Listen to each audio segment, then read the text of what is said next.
décentralisation et développement local. Tout le monde en parle. Tout le monde fonde beaucoup d'espoir. Nous sommes en train de la construire. Il y a eu un certain nombre de jalons importants qui ont été posés, comme le Code général des collectivités territoriales décentralisées et sa matérialisation à travers un certain nombre d'élections, dont les plus récentes, celles des conseillers régionaux. Il y a une politique qui doit produire des résultats, politique de décentralisation et de développement local. Il faut une intelligence collective pour obtenir ces résultats. Cette intelligence collective n'existe qu'en partie, de manière parcellaire. La NASLA a été mise en place pour servir de moteur à la création de cette intelligence collective, sans laquelle cette politique ne pourrait pas être menée à bon port. Nos populations ne le savent pas.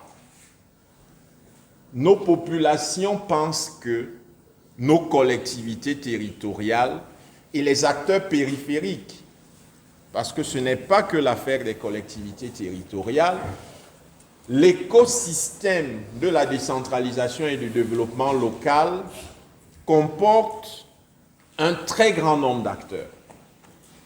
Le ministère de la décentralisation, le ministère des Finances, le FECOM, le PNDP, le contrôleur financier qui interagit avec telle commune. Il n'y a pas que les collectivités territoriales. Nos populations pensent que nous sommes prêts, qu'il n'y a qu'à, que les conditions pour que la bonne décentralisation, le bon développement local se fasse existent. Malheureusement, ce n'est pas vrai. Ces conditions n'existent pas, notamment pour ce segment particulier que sont les collectivités territoriales décentralisées. Les ressources humaines ne sont pas en qualité et en quantité suffisantes. Même au sein de l'État, les problématiques dans ce champ de la décentralisation sont nombreuses. Le discours que j'ai fait tout à l'heure a esquissé, a parlé de ressources humaines, de projets, mais il y en a dans tous les domaines. C'est ça l'un des avantages de la politique de décentralisation et de développement local. Elle est transversale, elle est pluridisciplinaire. Tout le monde trouve son compte. Le juriste,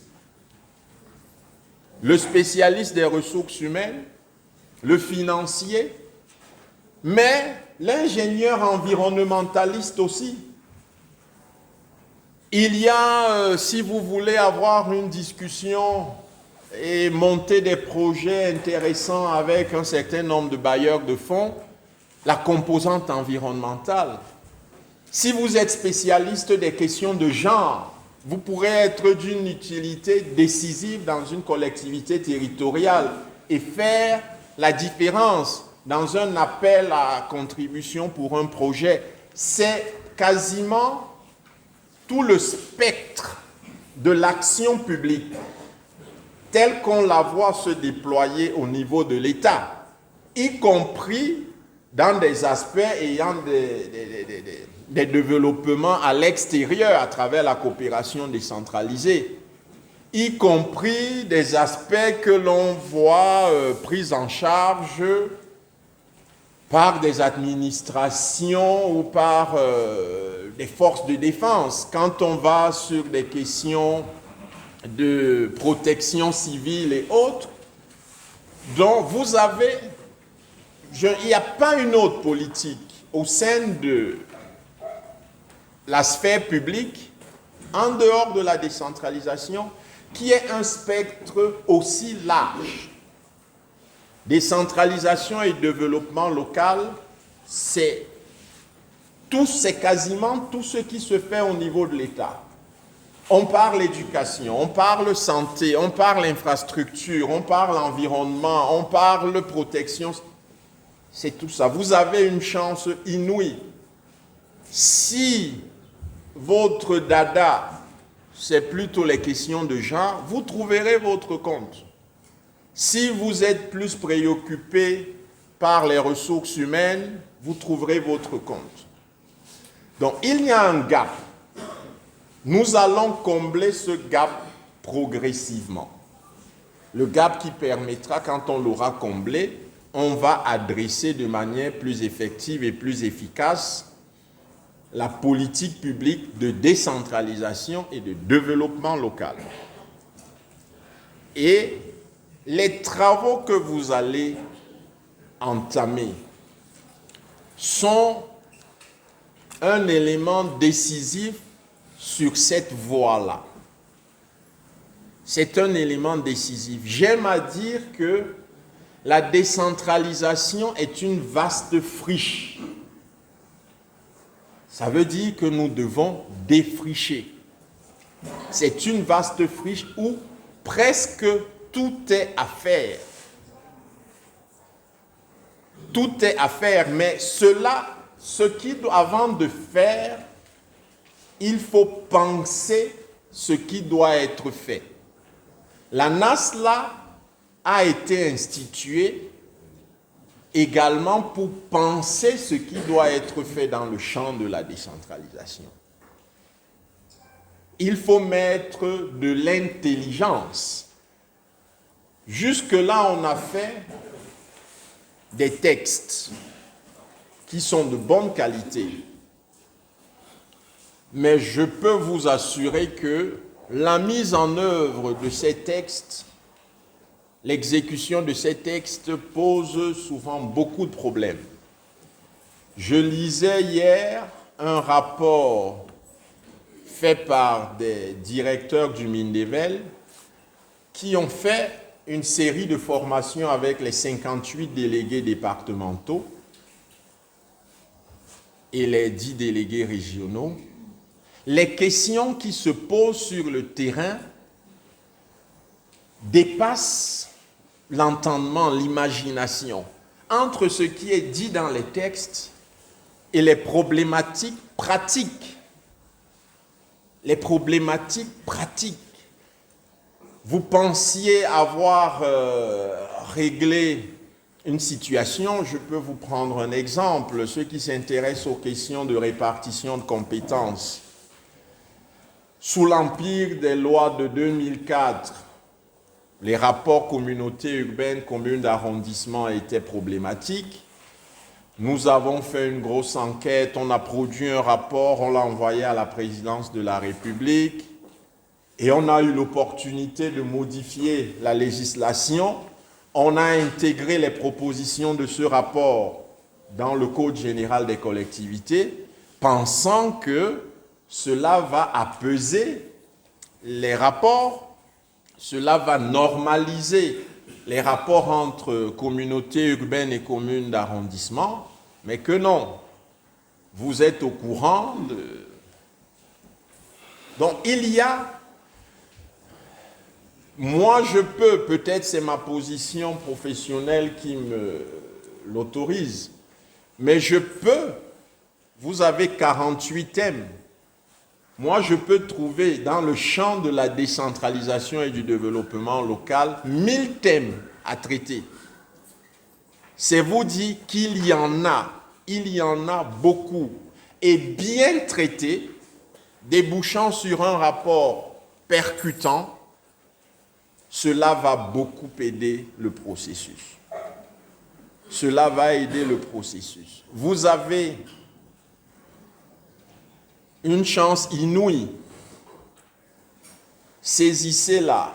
Vous avez une chance inouïe.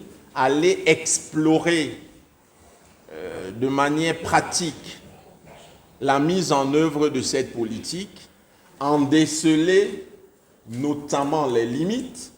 Nous sommes humbles au ministère où est exécutée cette politique. Nous savons qu'il y a des limites.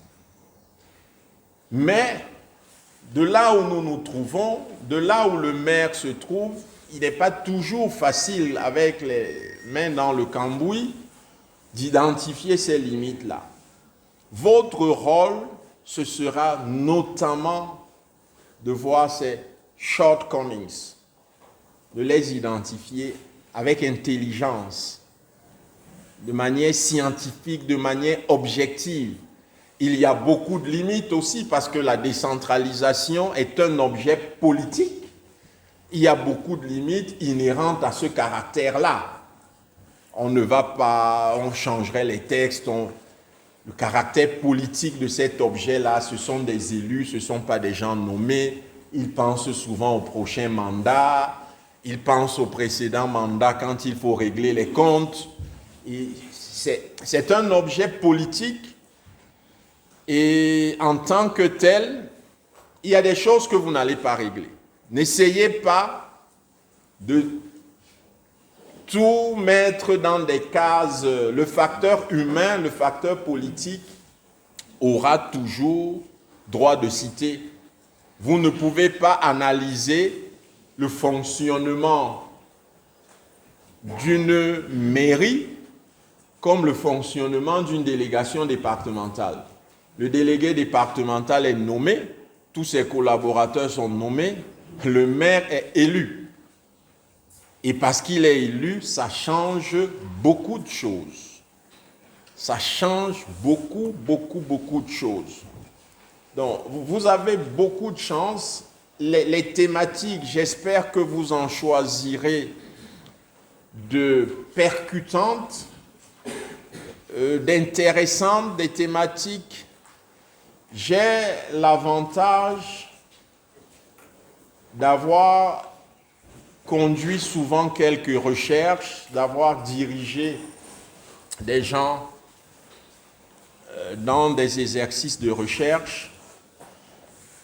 J'espère que vous vous trouverez dans cette situation-là, où vous prenez un sujet et, comme des poupées russes, vous découvrez progressivement des aspects que vous n'aviez même pas imaginés, tout simplement parce que vous vous êtes donné la peine d'aller méthodiquement. Peut-être vous partez sur une hypothèse et cette hypothèse est contredite en raison de la démarche de recherche que vous avez mis en place.